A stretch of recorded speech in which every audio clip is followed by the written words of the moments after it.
Hello everyone, welcome back. आज हम भारतीय न्याय संहिता की सेक्शन 2 को कंप्लीट करने वाले हैं। अभी तक हमने सेक्शन 1 देखा। सेक्शन 1 में हमने intra territorial operation, extra territorial extension, ये सारी बातें देखी थी।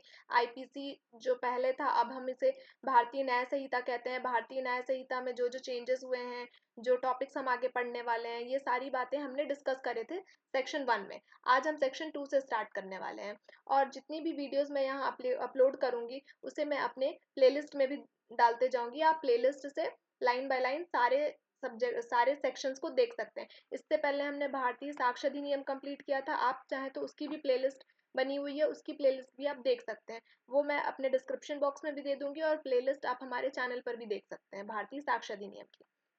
तो चलिए स्टार्ट करते हैं। Section 2 is talking about the definition. Section 2 में सारे डेफिनेशंस दिए हुए हैं। सी, जहां तक हमें याद है, हमारी जो आईपीसी थी, आईपीसी में सारे सेक्शंस, जो जितनी भी डेफिनेशंस थी, वो डिफरेंट सेक्शंस में दी हुई थी। यहाँ पे सारे डेफिनेशंस को हमने कंसोलिडेट कर दिया और एक ही सेक्शन, दैट इज सेक्शन 2 में हमने सारे डेफिनेशंस दे दिए हैं। तो सेक्शन 2 के sub clause 1 is talking about the act. Act का मतलब होता है कोई भी एक्ट जो कि सिंगल एक्ट हो या फिर सीरीज ऑफ द एक्ट। मतलब कई सारे एक्ट को भी हम एक एक्ट कहते हैं और एक सिंगल एक्ट को भी एक्ट कहा जाएगा। Then comes animal. एनिमल का मतलब है कोई भी living creature other than human being. Child का मतलब हो गया child. This is the new subsection जो ऐड किया गया है। चाइल्ड की डेफिनेशन हमने बीएनएस में दी है। तो कोई भी person who is below the age of 18 years will be known as a child. Counterfeit. Counterfeit का क्या मतलब होता है? किसी भी पर्सन को काउंटरफिट करते हुए तब कहा जाएगा हु कॉजेज वन थिंग, जो कि किसी एक थिंग को रिजेंबल कर रहा है किसी अदर थिंग के साथ। रिजेंबल मतलब उसी के जैसा दिख रहा हो वो अदर चीज। Intending bye means of that resemblance, और वहां पे इंटेंशन होनी चाहिए उस पर्सन की, दैट उस रिजेंबलेंस की वजह से वो डिसेप्शन प्रैक्टिस कर सके। मतलब सामने वाले को वो धोखा दे सके कि हाँ, हमारे पास जो चीज़ है, आपके पास जो चीज़ है, वो सिमिलर है, इस तरह से सिमिलर है कि मेरे पास जो है वो भी एक जेन्युइन चीज़ ही है। और it is likely that deception will thereby be practice. या तो उसे ये इंटेंशन होनी चाहिए या तो उसके पास ये नॉलेज होनी चाहिए कि हम काउंटरफिट करने वाले हैं, या डिसेप्शन प्रैक्टिस हो जाएगा by such counterfeit. For example, अगर हम एक कॉइन बनाते हैं, वो हमारे इंडियन कॉइन की तरह अगर दिख रहा होगा और हमारी ये इंटेंशन या हमारा ये नॉलेज है कि सच कॉइन से हम ये डिसेप्शन प्रैक्टिस कर सकते हैं कि सामने वाला कंफ्यूज हो जाए कि दिस कॉइन इज जेन्युइन और नॉट, तो this is known as counterfeit. Explanation 1 is saying that it is not essential to counterfeiting that imitation should be exact. See, imitation को एग्जैक्ट होना जरूरी नहीं है। अगर हम इंडियन कॉइन की अगर काउंटरफिट कर रहे हैं तो हो सकता है उसमें जरा सा कुछ कुछ माइनर चेंजेस हो, बट इसका ये मतलब नहीं कि हमने काउंटरफिट नहीं किया है। काउंटरफिट का ये मतलब नहीं है कि वो एग्जैक्ट इमिटेशन होना चाहिए। अगर थोड़ा सा डिफरेंट भी है तो भी अगर हमारी इंटेंशन और नॉलेज थी कि इस काउंटरफिट कॉइन से हम डिसेप्शन प्रैक्टिस करेंगे, तो that is counterfeit. Explanation 2 is saying that when a person causes one thing to resemble another thing, and resemblance इस तरह से है कि person might be deceived, it shall be presumed, इसको presumption माना जाएगा until contrary is proved, जब तक कि आप उसके contrary कुछ evidence नहीं दे देते, that the person so causing the one thing to resemble the other thing intended by means of that resemblance to practice deception। अगर हमारे पास एक काउंटरफिट कॉइन है और हमें पता है कि वो काउंटरफिट कॉइन है, तो कोर्ट ये प्रिज्यूम कर लेगी कि हाँ, उस काउंटरफिट कॉइन का आप इस्तेमाल करने वाले थे ताकि सामने वाले को डिसेप्शन हो जाए। आप डिसेप्शन प्रैक्टिस करने के लिए यूज करने वाले थे, क्योंकि आपके पास या तो ये नॉलेज है या तो इंटेंशन है कि हम उस कॉइन से या उस काउंटरफिट चीज से सामने वाले को डिसेप्शन में डाल सकते हैं। तो this is explanation 2। Court. Court का मतलब होता है अ जज who is empowered by law to act judicially alone. अगर एक जज के पास ये पावर है कि वो सिर्फ जुडिशरी के फंक्शंस को करेगा, या बॉडी ऑफ जजेस या फिर कई सारे जो जजेस होते हैं उनके पास ये एम्पावरमेंट है कि वो जुडिशली कोई एक्ट करने वाले हैं, जब वो जुडिशली कोई एक्ट करेंगे वो जज या वो बॉडी ऑफ जजेस, तो उस चीज को हम कोर्ट कह देंगे। डेथ का मतलब होता है death of a human being, किसी ह्यूमन बीइंग की डेथ कहेंगे, अनलेस वहां पे कोई कॉन्ट्ररी टेक्स्ट अपीयर ना हो रहा हो। डिसऑनेस्ट का मतलब होता है एनीथिंग विद द इंटेंशन। यहाँ पर इंटेंशन बहुत जरूरी है डिसऑनेस्टली के लिए। इंटेंशन का मतलब होता है आशय। हम जानबूझ के कोई ऐसा कार्य करना चाहते हैं जो हमें पता है कि ऐसा अगर हम करेंगे तो उससे क्या wrongful रिजल्ट पैदा हो सकता है, तो that is known as intention of causing wrongful gain. Dishonestly का मतलब होता है अगर हम आशय पूर्वक कोई भी ऐसा कार्य कर रहे हैं जिससे wrongful गेन हमें हो सकता है या तो किसी अदर पर्सन को wrongful लॉस हो सकता है। wrongful गेन का मतलब होता है ऐसा गेन जिसके हम इंटाइटलमेंट में नहीं है, जो मेरा हक नहीं है उसके बाद भी हमें वो गेन मिल जा रहा है, हमारा फायदा हो जा रहा है, तो दैट इज डिसऑनेस्ट इंटेंशन के थ्रू हमारा wrongful गेन हुआ। और wrongful लॉस किसी पर्सन का तब होगा जब वो पर्सन इंटाइटल था किसी चीज को अपने पास रखने के लिए या इंटाइटल था कोई चीज के लिए और वो उसके पास से चली गई, तो that is known as dishonestly wrongful loss to a person. अब डॉक्यूमेंट का क्या मतलब होता है? कोई भी मैटर जो कि एक्सप्रेस किया गया हो या डिस्क्राइब किया गया हो किसी भी सब्सटेंस पर। सी, सब्सटेंस का मतलब यहाँ पर ये नहीं है कि आप सिर्फ पेपर में कोई चीज एक्सप्रेस कर रहे हैं। सब्सटेंस का मतलब अगर आप किसी रॉक पर लिख रहे हैं, किसी टेबल पर लिख रहे हैं या किसी भी ऐसी चीज पर लिख रहे हैं जो कि पेपर नहीं कोई और चीज भी हो सकती, तो दैट इज डॉक्यूमेंट। लेकिन आपको वो एक्सप्रेशन जो देना है वो आप लेटर से दीजिए, फिगर से दीजिए या कोई मार्क बना कर दीजिए, या फिर इन सब में से कोई भी एक या एक से ज्यादा तरीका अपनाइए, और इसमें इलेक्ट्रॉनिक और डिजिटल रिकॉर्ड भी शामिल हो जाएंगे। intended to be used or which may be used as evidence of that matter, तो दिस इज अ डॉक्यूमेंट। अगर आप कोई एक्सप्रेशन दे रहे हैं bye means of letters, figures और मार्क्स किसी भी सब्सटेंस पर, तो that will be a document, और अब हमने इलेक्ट्रॉनिक और डिजिटल रिकॉर्ड को भी शामिल कर लिया है। Explanation 1 is saying that it is immaterial by what means or upon what substance। ये इससे हमें फर्क नहीं पड़ता कि किस तरह से या किन चीज पर हमने वो लेटर, फिगर और मार्क्स बनाए। जैसा कि हमने कहा कि आप किसी पेपर पे जरूरी नहीं है, आप किसी रॉक पर बना दीजिए, किसी टेबल पर बना दीजिए, दीवार पर बना दीजिए, तो ये सारी चीज भी डॉक्यूमेंट हो जाएगी।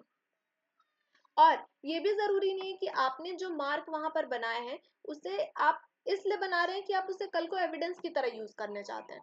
अगर ऐसा कुछ नहीं है, आप एविडेंस की तरह यूज करने के बारे में सोचे भी नहीं है, उसके बाद भी दैट थिंग और that substance can be used as a document.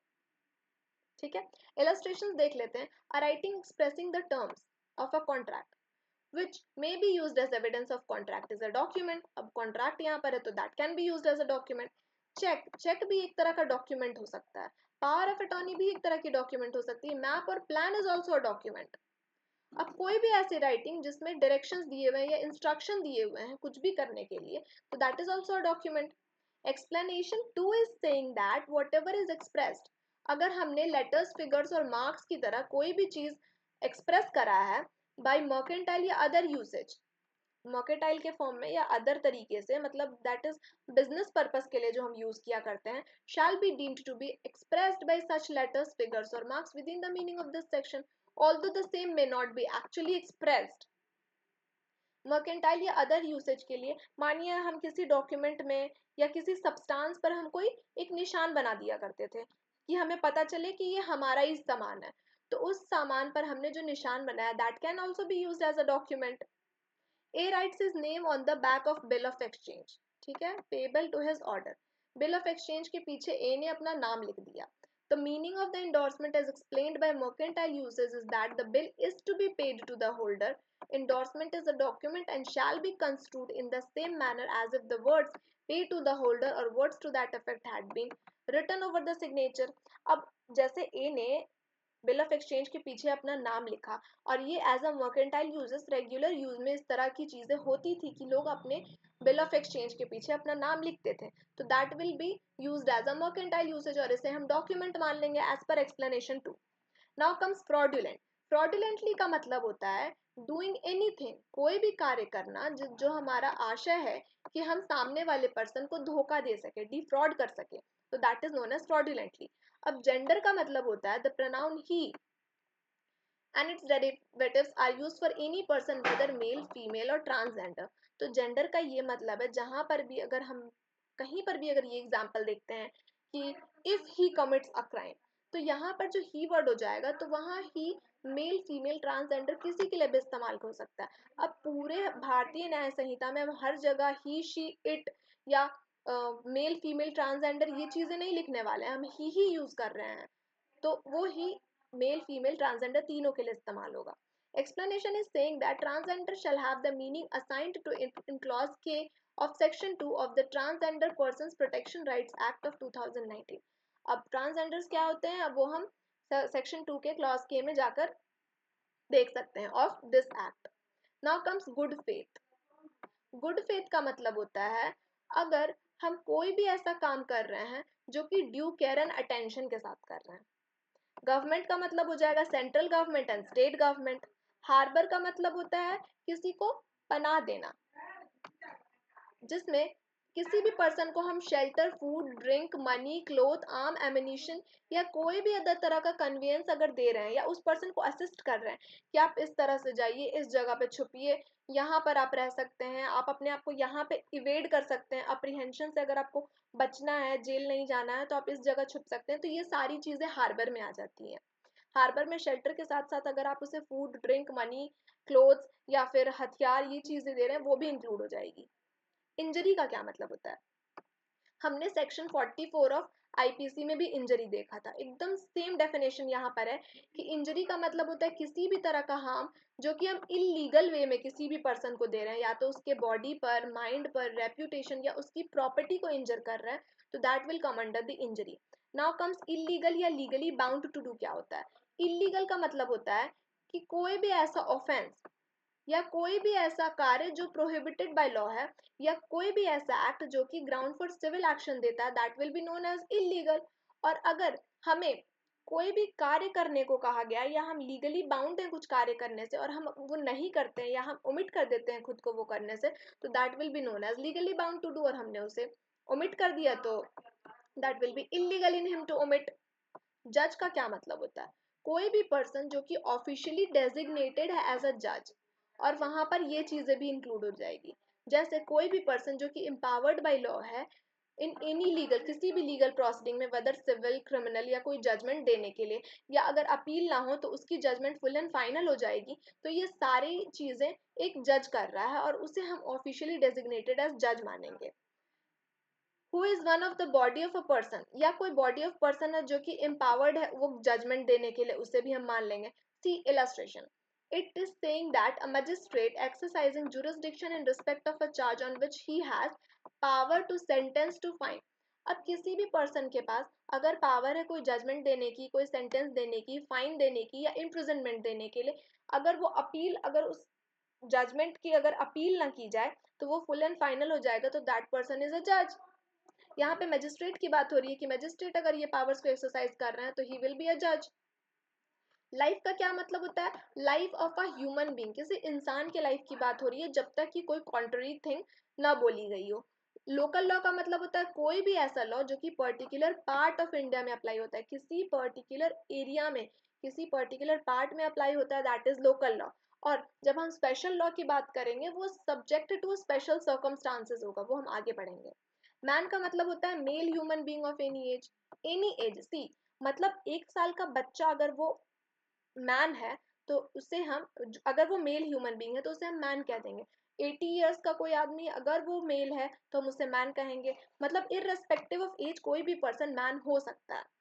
Month या ईयर का मतलब क्या होता है, मंथ और word year is use to be understood that according to the Gregorian calendar, Gregorian calendar के अकॉर्डिंग मंथ और ईयर जैसे काउंट होते हैं उसी तरह से हम काउंट करेंगे। मूवेबल प्रॉपर्टी, चल संपत्ति क्या होती है, it includes property of every description, सारी चीजें इंक्लूड हो जाएगी, लेकिन कुछ चीजें इंक्लूड नहीं होंगी, जैसे लैंड या कोई भी थिंग जो कि धरती से जुड़ी हुई है, या permanently fasten to anything which is attached to earth, या तो वो धरती से जुड़ी हुई या किसी ऐसी चीज से जुड़ी हुई है जो कि धरती से जुड़ी हुई हो। फॉर एग्जाम्पल, हमारे घर का जो दरवाजा है, हमारा घर तो अर्थ से जुड़ा हुआ है, और जो दरवाजा है वो हमारे वॉल से जुड़ा हुआ है, वॉल धरती से जुड़ी हुई है, तो that is things attach to earth हो गया। और परमानेंटली फास्टन का मतलब हो जाएगा डोर हो जाएगा यहाँ पे, क्योंकि डोर जो है वो वॉल से जुड़ा हुआ है और वॉल अर्थ से जुड़ा हुआ है, ठीक है। तो except these things everything will be a movable property.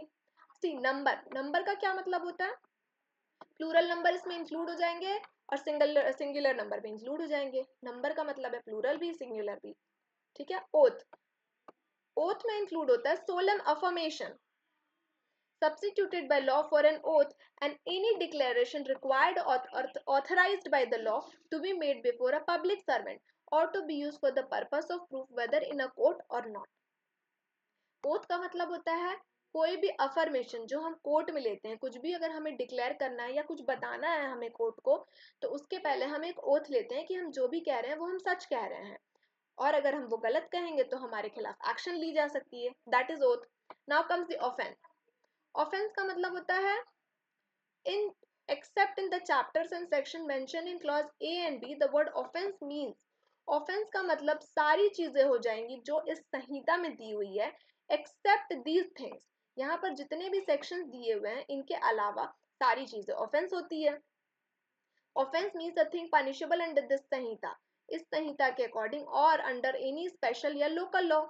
और अगर इन सेक्शंस की हम बात करें, दैट इज 189, 211, 12, आपको ये सेक्शंस अभी नहीं याद होंगे या आपको समझ नहीं आ रहा होगा कि ये किन टॉपिक से रिलेटेड है, तो हम आगे इन सेक्शंस को डिस्कस करने वाले हैं, आप हमारे साथ पढ़ते भी जाइएगा, धीरे धीरे याद भी करते जाइएगा। Shall have the same meaning when act punishable under the special or local law is punishable under such law with imprisonment for a term of 6 months or more, whether with or without fine। See, अगर इन sections की बात होगी तो अगर such offense is punishable for more than 6 months तब हम उसे offense क्या देंगे। Now comes omission। omission का मतलब होता है कोई भी सिंगल omission भी हो सकता है, वो कि हमने एक बार रोक दिया खुद को वो काम करने से, या फिर सीरीज ऑफ omission भी हो सकता है कि हम आज आज भी नहीं गए, हमें जहां जाना था कल भी नहीं गए, परसों भी नहीं गए, तो ये सीरीज ऑफ omission होते आ रहा है, तो ये भी एक omission ही रहेगा। पर्सन का मतलब होता है पर्सन में क्या क्या शामिल होंगे, कोई भी कंपनी हो सकती है, एसोसिएशन या बॉडी ऑफ पर्सन हो सकती है जो कि इनकॉर्पोरेटेड हो या ना हो, ठीक है। पर्सन में सिर्फ ह्यूमन बींग्स यहाँ पर नहीं आ रहे हैं या एनिमल्स और क्रिएचर्स नहीं आ रहे हैं, जबकि पर्सन एक थोड़ा वाइड एम्बिट हमने ले लिया, इसमें हमने कंपनी को भी शामिल कर लिया, क्योंकि अगर कोई कंपनी कोई कुछ गलती करेगी तो हमें कंपनी पर केस करना पड़ेगा, कंपनी पर केस करेंगे अल्टीमेटली तो हम कंपनी के जो हेड है उसके पास ही जाने वाले हैं। बट यहाँ पर हम सामने वाला अगर ये कह के बच सकता है कि गलती हमने तो नहीं करी, हमारी कंपनी में करी है, इसीलिए अगर हम लिख देंगे कि any person who commits a crime, तो यहाँ पर्सन में कंपनी इंक्लूड हो जाएगी, एसोसिएशन इंक्लूड हो जाएंगे, बॉडी ऑफ पर्सन इंक्लूड हो जाएगी, वेदर वो इनकॉर्पोरेट हो या ना हो। Now comes public. पब्लिक में कोई भी class of the public include हो सकता है या कोई कम्युनिटी भी शामिल हो सकती है। Now comes public servant. Public servant का मतलब तो आपको पता ही है, पब्लिक सर्वेंट ही बनने के लिए कई सारे लोग हमारे देश में मेहनत करते हैं, आज पढ़ाई करते हैं, जजेस की तैयारी करते हैं, वो सारी चीज़ें पब्लिक सर्वेंट हो जाते हैं। तो means a person following under any of the description. See यहाँ पर जितने क्लॉजेस दिए हुए हैं, अगर उसमें से किसी में भी कोई फॉल कर रहा हो तो उसे हम पब्लिक सर्वेंट बोल देंगे। सबसे पहले कोई भी कमीशन्ड ऑफिसर, आर्मी नेवी और एयरफोर्स का कोई भी बंदा पब्लिक सर्वेंट है। सारे जजेस इंक्लूडिंग एनी पर्सन, सारे जजेस तो हैं और कोई भी ऐसा पर्सन जिसे हमने लॉ द्वारा इन्फोर्स कर दिया या एम्पावर कर दिया कि आपके पास भी जजेस के पावर है, तो वो भी हो जाएंगे public servant. Every officer of a court. अब कोर्ट के सारे ऑफिसर अपार्ट फ्रॉम जजेस और भी तो ऑफिसर्स वहां पे होते हैं, जैसे लिक्विडेटर, रिसीवर या commissioner, whose duty it is, जिसकी ड्यूटी है उस ऑफिसर की तरह कि आप इन्वेस्टिगेट करिए या रिपोर्ट बनाइए या कोई भी मैटर ऑफ लॉ या फैक्ट में टू अथेंटिकेट, या कोई डॉक्यूमेंट आपको रखने का अधिकार मिल रहा है, या फिर आप चार्जेस देख रहे हैं, किसी प्रॉपर्टी की देखभाल कर रहे हैं, या फिर एग्जीक्यूट या कोई जुडिशियल प्रोसेस को एग्जीक्यूट कर रहे हैं या एडमिनिस्टर कर रहे हैं, किसी को ओथ दिला रहे हैं, इंटरप्रेट कर रहे हैं, प्रिजर्व कर रहे हैं order, and every person specially authorised by court to perform in any of such duties. सारे असेसर या member of panchayat, see member of panchayat को भी जो कोर्ट को असिस्ट करता है या पब्लिक सर्वेंट को असिस्ट करता है, उन्हें भी हम पब्लिक सर्वेंट कहेंगे। कोई भी आर्बिट्रेटर, आर्बिट्रेटर वो पर्सन होते हैं जो कोर्ट के बाहर चाहते हैं कि आपका मैटर कोर्ट के बाहर सुलझ जाए, कोर्ट तक आपका मैटर पहुंचे ही ना, दोज आर आर्बिट्रेटर्स, उन्हें भी हमने एज अ पब्लिक सर्वेंट कह दिया। every person who holds any office by virtue of which he is empowered to place or keep any person in confinement। अब जैसे पुलिस वाले होते हैं, तो पुलिस वालों के पास ये अथॉरिटी है, इतना एम्पावर उन्हें किया गया है कि आप क्रिमिनल्स को कन्फाइन करके रखिए, तो जिन भी पर्सन के पास कन्फाइनमेंट की पावर है तो that person is also known as public servant. Every officer of the government, government का कोई भी ऑफिसर जिसकी ये ड्यूटी है as such officer to prevent offences, यहाँ पर भी शामिल हो गए public servant. See police officers, police officer को प्रिवेंट करने का भी काम होता है, इंफॉर्मेशन भी देने का काम होता है ऑफेंसेस का, ऑफेंडर्स को जस्टिस लाने का भी काम रहता है, तो ये सारी चीजें हो जाती है आपके पब्लिक सर्वेंट में। पब्लिक हेल्थ को जो देखता है, सेफ्टी या कन्वीनियंस को देखता है, that is also known as a public servant. Every officer whose duty is at such officer to take, receive, keep or expend any property on behalf of the government. See, government के behalf पे या government के लिए अगर कोई भी person property या money collect कर रहा है या रिसीव कर रहा है, कीप कर रहा है, टेक कर रहा है, एक्सपेंड कर रहा है, वो सारी चीजें भी यहाँ पर पब्लिक ऑफिसर हो जाएगी. ठीक है, पेक्यूनरी इंटरेस्ट का ध्यान रखता हो बेसिकली. तो every officer whose duty it is as such officer to take, receive, keep और एक्सपेंड. यहाँ पर भी वो सारी बातें की गई है. एंड इसमें एक भी ये भी ऐड कर दिया गया है कि आप सर्वे या असेसमेंट कर सकते हैं अगर टैक्स से रिलेटेड कोई पर्सन कुछ काम देख रहा हो for any secular common purpose, अब विलेज, टाउन या डिस्ट्रिक्ट से रिलेटेड, तो उन्हें भी हम पब्लिक सर्वेंट कह देंगे. Every person who holds any office by virtue which is empowered to prepare, publish, maintain और revise an electoral roll. सी किसी भी पर्सन के पास अगर पावर है कि वो इलेक्टोरल देख सकता है या फिर इलेक्शन कंडक्ट करवा सकता है, तो that is also a public servant. Now every person in service और पे ऑफ द गवर्नमेंट, ये थोड़ा सा ब्रॉड कंसेप्ट हमने दे दिया. अभी तक तो हमने जो भी बात करी, हम डायरेक्टली किसी पर्सन के बारे में या किसी पोस्ट के बारे में ही बात कर रहे थे. जे तक के में हम बात कर रहे हैं किसी भी पर्सन को अगर गवर्नमेंट से सैलरी मिलती है या उन्हें फीस मिलती है, रेम्यूनरेटेड फीस मिलती है, या फिर अगर वो पब्लिक ड्यूटी में कोई भी काम करते हैं तो उन्हें हम पब्लिक सर्वेंट कह देंगे. या सर्विस और पे ऑफ लोकल अथॉरिटी, या किसी वो लोकल अथॉरिटी के अंदर है जो कि सेंट्रल या स्टेट गवर्नमेंट के अंदर स्टैब्लिश किया गया है या कॉर्पोरेट किया गया है, या कोई भी गवर्नमेंट कंपनी है जो as per clause 45 of section 2 of the companies act define होती है, उन्हें भी हम पब्लिक सर्वेंट कहेंगे. Now comes the explanation. Explanation is saying that person falling under any of the description made in this clause are public servant whether appointed by government or not. कोई भी person जो कि इस section में जो हमने public servant की बात करी इनके क्लॉजेस में अगर फॉल कर रहा है तो हम उसे पब्लिक सर्वेंट बोलेंगे, भले ही वो गवर्नमेंट के द्वारा अपॉइंट किया गया हो या ना अपॉइंट किया गया हो. और कोई भी पर्सन जो कि एक्चुअल पोजीशन में है of the situation of public servant, whatever legal defect there may be in his right to hold that situation is a public servant. कोई भी पब्लिक सर्वेंट जो कि एक्चुअल पोजीशन या सिचुएशन होल्ड कर रहा है ऑफ पब्लिक सर्वेंट, तो उसे भी पब्लिक सर्वेंट बोलेंगे. अब इलेक्शन का क्या मतलब होता है? इलेक्शन मीन्स कोई भी election for purpose of selecting members of any legislative body, municipal या किसी पब्लिक अथॉरिटी के किसी भी पर्सन को इलेक्ट करने का जो प्रोसेस होता है, और उस प्रोसेस को जो पर्सन कंडक्ट करवाती है, सेलेक्ट करवाती है, तो those person will be called as electing members. और ये प्रोसेस को हम पूरा इलेक्शन कहते हैं. ठीक है, जो भी पर्सन लेजिस्लेटिव, म्युनिसिपल या अदर पब्लिक अथॉरिटी के इलेक्शन को कंडक्ट करवाती है, मतलब मेंबर्स को सेलेक्ट करवाती है, तो that will be known as election. Now comes section 29, that is reason to believe. Reason to believe क्या होता है? मेरे पास कोई वजह है किसी चीज को बिलीव करने के लिए, मतलब मेरे पास सफिशिएंट कॉज है, सफिशिएंट वजह है किसी चीज को बिलीव करने के लिए. और अगर नहीं है तो हम नहीं कहेंगे हमारे पास रीजन टू बिलीव है. स्पेशल लॉ का क्या मतलब होता है? Applicable to particular subject. See, special law किसी पर्टिकुलर सब्जेक्ट पर, किसी पर्टिकुलर टॉपिक पर लागू होता है, और जो लोकल लॉ था हमारा वो पर्टिकुलर एरिया पर लागू होता है या स्पेसिफिक एरिया पर लागू होता है. वैल्यूएबल सिक्योरिटी, मतलब बहुत ही कीमती सिक्योरिटी यहाँ पे बोली जा रही है. मीन्स अ डॉक्यूमेंट, डॉक्यूमेंट कोई वैल्यूएबल सिक्योरिटी बोली जा रही है. कोई भी ऐसी डॉक्यूमेंट जो कि हमारा लीगल राइट डिक्लेयर कर रही है, क्रिएट कर रही है, हमारे लीगल राइट को एक्सटेंड कर दे रही है, ट्रांसफर कर दे रही है, रोक दे रही है, एक्सटिंग्विश कर दे रही है या रिलीज कर दे रही है, whereby any person acknowledges that he lies under the legal liability or has no certain legal right. कोई भी डॉक्यूमेंट जो हमारे लीगल राइट को create, extend, transfer, restrict, extinguish या रिलीज कर देगी, तो such document will be known as valuable security. क्योंकि उनका हम बहुत तरह से इस्तेमाल कर सकते हैं, उसका हम सही इस्तेमाल भी कर सकते हैं, उसका हम गलत इस्तेमाल भी कर सकते हैं. वो बहुत ही कीमती चीज है हमारे लिए. ए ने अपना नाम लिख दिया on back of bill of exchange. As the effect to this endorsement is to transfer the right to bill to any person who may become the lawful holder of it. Endorsement is a valuable security. See, हमने एक bill of exchange के पीछे अपना नाम लिख दिया, मतलब हमने अपनी साइन कर दी. इसका ये मतलब हो गया कि वो बिल ऑफ एक्सचेंज किसी भी पर्सन के पास अगर चला जाता है तो that person can withdraw money from the bank. तो ये एक वैल्यूएबल सिक्योरिटी हो गई. Now comes vessel. वेसल का क्या मतलब होता है? वाटर में कन्वीनियंस के लिए जो भी हम ऑब्जेक्ट इस्तेमाल करते हैं, that is that is vessel, मतलब जो शिप्स होते हैं, शिप या बोट्स या जो भी चीजें वाटर में हम एक जगह से दूसरी जगह जाने के लिए जो इस्तेमाल करते हैं, that is vessel. Now comes voluntary. Voluntarily का मतलब होता है कि जानबूझ के आशय पूर्वक हमने जो भी काम करा, हमने जान कर ये काम करा। तो person is said to cause an effect voluntarily. कोई भी काम हम वॉलेंट्रली कब करेंगे? जब हमारे पास इंटेंशन हो वो काम करने का, और bye means of which at the time of employing those means he new और हैड रीजन टू बिलीव। या तो मेरे पास इंटेंशन थी, पहला पॉइंट हमारा इंटेंशन हो गया, और दूसरा पॉइंट हमारा नॉलेज हो गया। अगर इन दोनों में से कोई भी एक चीज प्रेजेंट है, हम कुछ भी कर रहे हैं तो that will be known as voluntarily.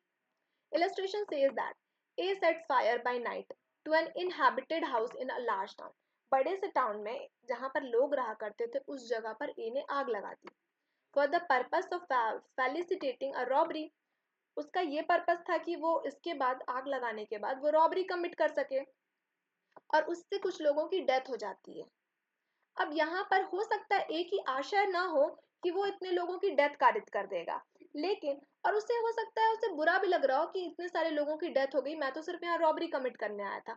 लेकिन ये मान लिया जाएगा कि उसने वो डेथ वॉलेंट्रली करा है, बिकॉज उसके पास ये नॉलेज थी कि इस घर में अगर कई सारे लोग रहते हैं, ये टाउन में ये घर है, तो हो सकता है कि किसी न किसी की डेथ हो जाए, इसीलिए मान लिया जाएगा कि उसने ये वॉलेंट्रली करा है। क्यों? क्योंकि he knew that it was likely to cause death. ठीक है। Now comes will. विल का मतलब होता है टेस्टामेंट्री डॉक्यूमेंट। कोई भी टेस्टामेंट्री डॉक्यूमेंट को हम लोग विल कहेंगे। वुमेन का मतलब होता है female human being of any as. अब वुमेन को डिफाइन करने की क्यों जरूरत पड़ रही है? अगर हम फॉर एग्जाम्पल किसी भी ऑफेंस में लिख रहे हैं कि सच एंड सच ऑफेंस अगर किसी वुमेन के साथ होता है तो हम उसे इस कैटेगरी में डाल देंगे, या मान लेंगे कि ये ऑफेंस कमिट हो चुका है। तो वुमेन का क्या मतलब रहेगा? वुमेन मतलब female human being of any as. मतलब अगर 1 साल की बच्ची के साथ भी अगर कोई अपराध हो रहा है तो हम उसे वुमेन मानेंगे। अगर 50 साल, 10 साल, 20 साल किसी भी एज की वुमेन के साथ अगर कुछ भी हो रहा है तो हम उस एज वालों को वुमेन मानेंगे, क्योंकि वो फीमेल ह्यूमन बीइंग है। तो women means female human being of any as. Man means female sorry man means male human being of any as. Wrongful gain, wrongful loss हमने पहले ही पढ़ लिया है। हमने कौन सा सेक्शन में पढ़ा था? याद करिए, हमने डिसऑनेस्टली के साथ पढ़ा था। अगर डिसऑनेस्ट हमारा गेन हो रहा है या अदर पर्सन का लॉस हो रहा है तो वो डिसऑनेस्टली था। तो रॉन्गफुल गेन का मतलब होता है रॉन्गफुल तरीके से, अनलॉफुल तरीके से। Unlawful means of property to which person gaining is not legally entitled. मैं लीगली इंटाइटल्ड तो नहीं था, लेकिन मेरे पास ये प्रॉपर्टी आ गई, तो that is wrongful gain. Wrongful loss means मैं लीगली इंटाइटल्ड हूँ। अगर मैं यहाँ लैपटॉप पर आपको पढ़ा रही हूँ तो जो ये लैपटॉप है ये मेरा है, ये मैं लीगली इंटाइटल्ड हूँ कि दिस इज माइन। और अगर मेरे पास से कोई रॉन्गफुल तरीके से या अनलॉफुल तरीके से अगर मुझसे कोई ये लैपटॉप ले ले तो that means that is wrongful loss to me. Now comes gaining wrongfully and losing wrongfully. It means a person is said to gain wrongfully when his such person retains wrongfully. हमें wrongful gain कब कहा जाएगा कि हमने gain किया है wrongfully? अगर हम कोई भी चीज retain करते हैं wrongfully, as well as when such person acquires wrongfully. या तो हम gain कर रहे हैं या wrongfully acquire कर रहे हैं। अब loss wrongfully कब कहा जाएगा? जब हमें किसी हमारी ही प्रॉपर्टी से दूर रखा जाए या डिप्राइव कर दिया जाए हमारी ही प्रॉपर्टी से, तो हम उसे कहेंगे हमारे साथ हमने वो चीज लूजिंग रॉन्गफुली हमने वो चीज लॉस कर दी है। Now comes subsection 39, words and expression. This is the last definition of section 2. तो words and expression, जहाँ पर हमें किसी भी word and expression को लेके कोई confusion होगी, जिसकी definition हमें नहीं समझ में आ रही होगी और हमारे भारतीय न्याय संहिता में उसकी definition नहीं दी हुई है, तो हम Information Technology Act 2000 के according हम इंफॉर्मेशन टेक्नोलॉजी एक्ट के थ्रू हम उसकी एक्सप्रेशन लेंगे, उसकी वर्ड की डेफिनेशन लेंगे, या फिर भारतीय नागरिक सुरक्षा संहिता के पास हम जाने वाले हैं और उसमें जो भी मीनिंग डिफाइन की गई होगी उसके अकॉर्डिंग हम यहाँ पर पुट कर लेंगे उसे। आई होप आपका सेक्शन 2 कंप्लीट हो गया है। सेक्शन 2 डेफिनेशन क्लॉज है। This was a long topic, लेकिन इसमें आपको सारे सारे सब क्लॉजेस याद करने पड़ेंगे अगर आपको एक अच्छा एस्पायरेंट बनना, अगर आप कोई एग्जाम दे रहे हो किसी भी लॉ एग्जाम में, जैसे जुडिशियरी, एपीओ, इन एग्जाम्स में तो पूछे ही जाएंगे। साथ ही साथ अगर आप प्रैक्टिस कर रहे हैं तो प्रैक्टिस में भी सारे सेक्शंस आपको याद होने चाहिए, उससे एक अच्छा इंप्रेशन पड़ता है और आपके लिए भी ये आसानी हो जाएगी कि आप कोई भी टॉपिक को इजीली समझ सकें, क्योंकि ये सारे वर्ड्स हम आगे जाकर हर एक सेक्शन में कहीं ना कहीं इस्तेमाल करने वाले हैं। Thank you.